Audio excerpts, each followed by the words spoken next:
Under the Skin was released in 2013, directed by Jonathan Glazer, and stars Scarlett Johansson. The plot of the film has been described by some reviewers as being essentially the plot of the 1995 trashy science fiction film Species, except this film is very, very good. And yes, it is. It is a very, very intriguing, very intelligent, very cerebral science fiction thriller with some horror elements. What I would say is it's not a film for everyone. It's the plot of the film is very very open. It's purposefully ambiguous. It's a slow burn of a film. It takes its time, and it's for those reasons that I actually really really like the film. I've talked about this in previous reviews, but I really like films that exist just as experiences. So they're not necessarily bogged down too much with the conventional things that you would expect in a film. So plot, character development, that kind of thing. I mean, those things are great in their own films, but I really have time for films like this, where it is very ambiguous. It's open to interpretation, and it's really well done. In this case, it really is. So the plot involves an alien played by Scarlett Johansson who comes to Earth to prey on young men. She meets them in various places in Glasgow, Scotland, of all places, and leads them to their doom. And the reason that she does this is undisclosed in the film. I will discuss plot points to this film, not so much spoilers, but just if you don't want to go into the film knowing what happens, I wouldn't watch this review. So for me, I mean, as I said, the plot is quite thin, essentially, purposefully thin. But the themes of the film are what stand out to me. The overall feeling of the film, which is created by the sort of excellent cinematography. That's always very important in these kind of films. It's really first rate. It's really really bleak. It's glacial almost. It's quite cold feeling.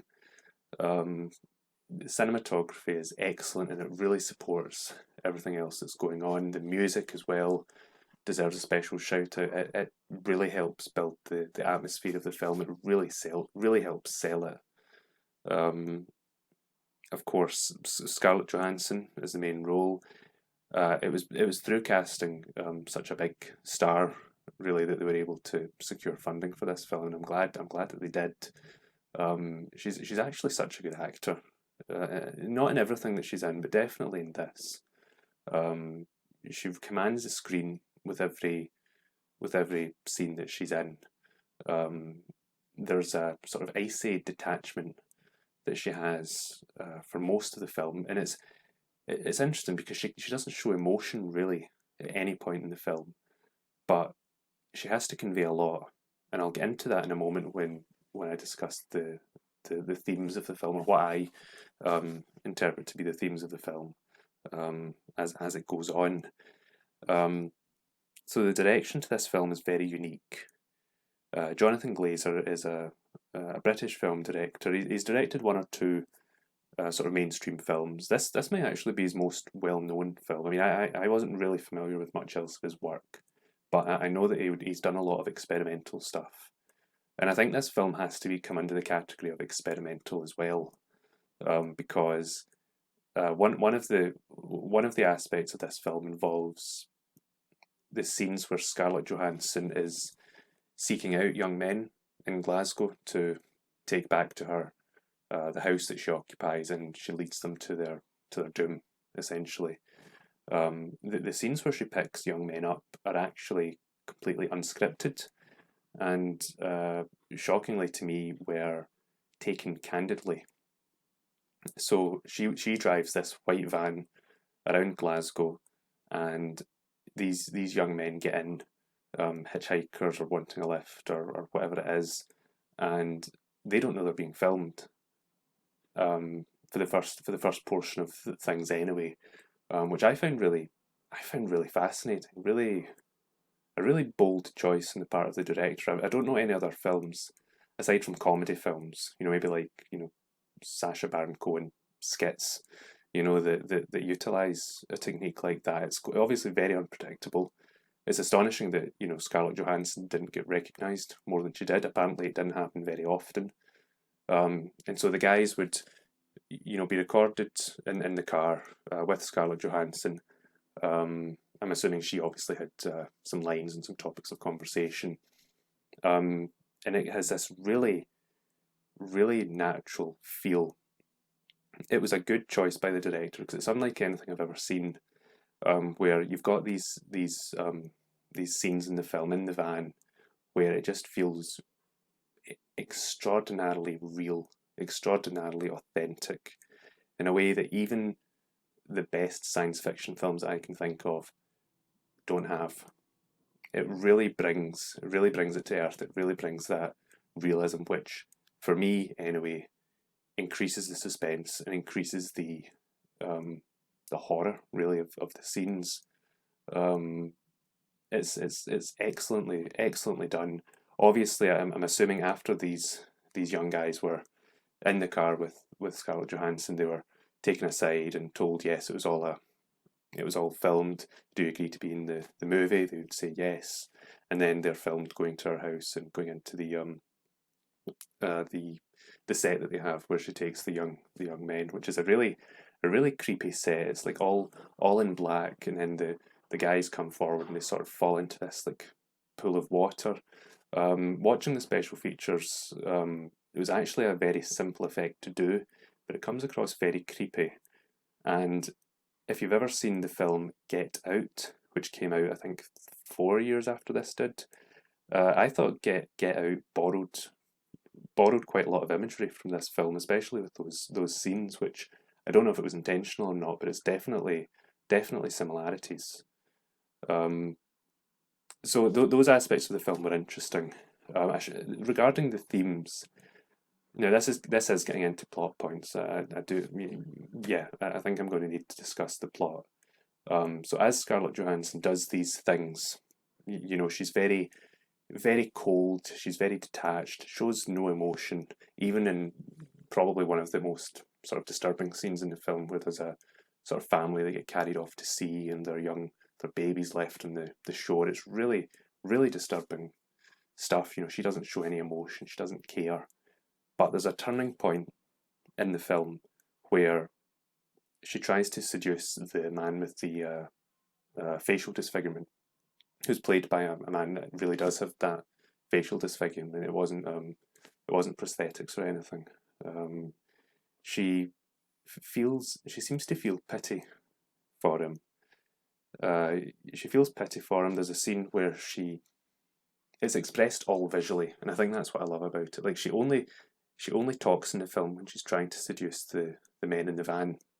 There's very very little dialogue in the film, and that's one of the things I really like. It's all conveyed visually, through the character. And as I said, she doesn't express that much with her face emotionally, but you can tell.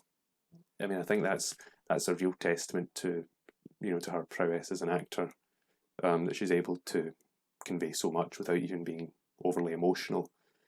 So that's where the theme of humanity comes in, because she, or I guess it, the alien, discovers humanity as she does what she's doing. It's all expressed visually. Small things like people pick her up when she stumbles over. As I said, she sees the fly that can't get out the window, and she understands a bit better that what she's doing, killing these young men, isn't right. And that leads her to try and flee. She flees the city. She goes to the countryside, and she tries to, and she's pursued by the sort of mysterious biker character, who I guess is like her minder, her mentor. It's not really fully explained. It's purposely ambiguous, and the humanity theme really just shines through. I think that's something that science fiction really does well. It really does utilize it. And then, of course, the other theme is alienation, social isolation, which I think is what drives the alien to discover more about humanity, to sympathise more with humanity. Um, and it really does shine through. And other people have taken different interpretations of it. Some people have, I read some people's analysis of it that think it's a story about gender, about feminism and things like that. I read an article that was thought it was a racial allegory, which I didn't really see. Although that is very, very interesting. That Get Out a few years later seemed to copy a lot of the imagery of this film. So maybe there's something to that. I don't know. The direction's fantastic. The acting, as I said, perfect. Even considering that most of the actors didn't know they were going to be in the film. It's one of those films. It really left an impression on me. I was thinking about it days after the first time I ever saw it, just because it's so rich, it's so well directed, the fact that it's ambiguous just lets you think about it independently and lets you try and come to your own conclusions, and I think that's really powerful. And also, I mean, I have to say, as someone that has lived and worked in Glasgow, just seeing it in this film, directed as well as it could be, used purposefully for its sort of bleak weather and bleak buildings and what have you, to lend to that aesthetic. I understand, but I still think it's glorious to see on film. I mean, it is fantastic that you've got this, internationally renowned science fiction film that some reviewers have compared to, 2001: A Space Odyssey or Close Encounters, or any of these, or Blade Runner, any of these big sort of hoity, cerebral science fiction films. This is placed in league with those films, and it was filmed in my own backyard, essentially. You see streets in this film that, in times in my life I would have seen every day, or almost every day. So I think that's special, and I have watched the film with a keen eye. There's a lot of like sort of street shots and candid shots of people talking and stuff, and I've always thought, am I in the background somewhere? So it's an interesting film from that perspective. It's a bleak film, and I get that they used Glasgow to sort of enhance that bleak aesthetic, but at the end of the day, it's good that it brought work to the city, and it's good that it turned out to be this really incredible cerebral film. It's a great experience. It's one of those films you just let it unfold before your eyes, and it gets in your head. And Under the Skin is probably the best title for it. I think that's the best description, really, of what the film does. In terms of a rating, I'm going to say 80 out of 100. There were times where I felt like the film was constrained by its budget. So, in order to get the film made, I'm aware that the director made a lot of limitations, made a lot of changes to the script to reduce the budget quite considerably. And part of me did feel like, when I was watching it, this is a great experience, great film.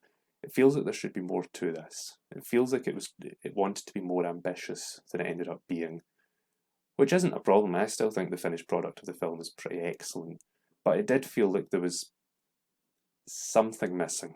Just when I started to reflect on it, I thought there's something missing here, but nothing too drastic, and it does remain an absolutely excellent film. And I'm going to finish by describing what I thought was the funniest anecdote about shooting in Glasgow from the special features of the movie.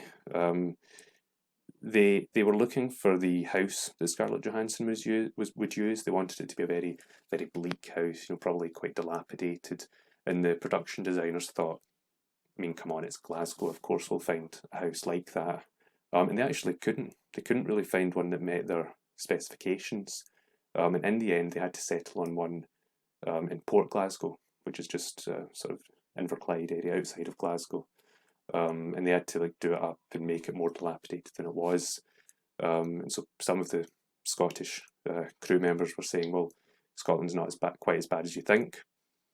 And on the first day that they were supposed to shoot in the house with Scarlett Johansson in Port Glasgow, they had to cancel because at the house next door there had been a murder and the whole street was police cordoned. Sorry, Miss Johansson, we have to shoot on a day that there's not a murder in Scotland. So that was good. You can read into that what you will. Under the Skin, fantastic film. I strongly recommend you watch it. However, I do stress it's not for everyone.